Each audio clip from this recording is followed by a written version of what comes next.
Đúng rồi, tôi một quyển tờ đua lòn nà ha. Mong to xiên nhá, to xiên tôi nè. Cái phê nè. Tôi biết nó tôi cái mê thế chứ mong to xiên vậy ít chuyện một cái mê nó thế. Thế dọn này cũng bao thế. Thế mà lo át ta nó. Thổ xí tí xí để xí. Xí của ba. Chỉ tàu dùng tàu thế này. Nó chỉ tôi cho hà đề.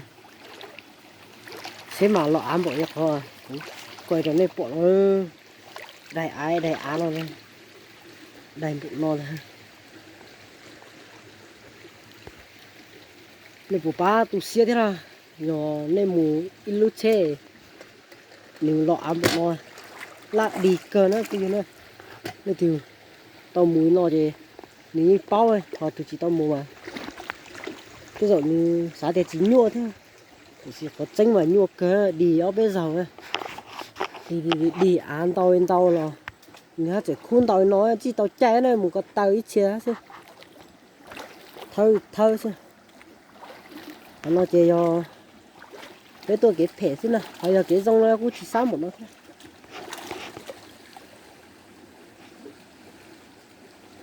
nó chỉ cứ tí lầu nữa nó tụt cha thế mà chùa ly cô sao này mua nó mà nhọt thì nhọt chết lìa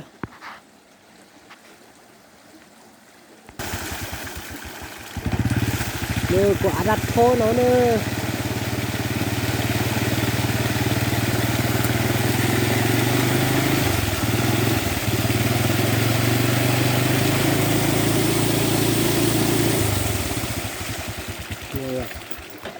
nó chèn ga có ăn một tay chia thế chỉ lan chúa thế nào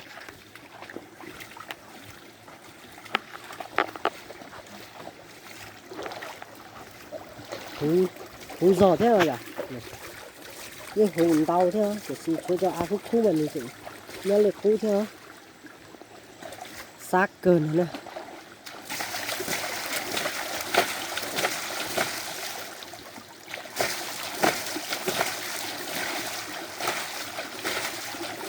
nhuộm bọn nó thì gì xa thì chỉ một ít tàu để gì mà nó có kế cả một thời hào xanh chứ như chủ ơi nó thế mình chỉ cho lau cả đời một thời ấy.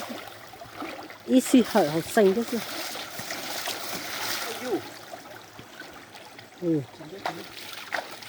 đi nó thế nào nữa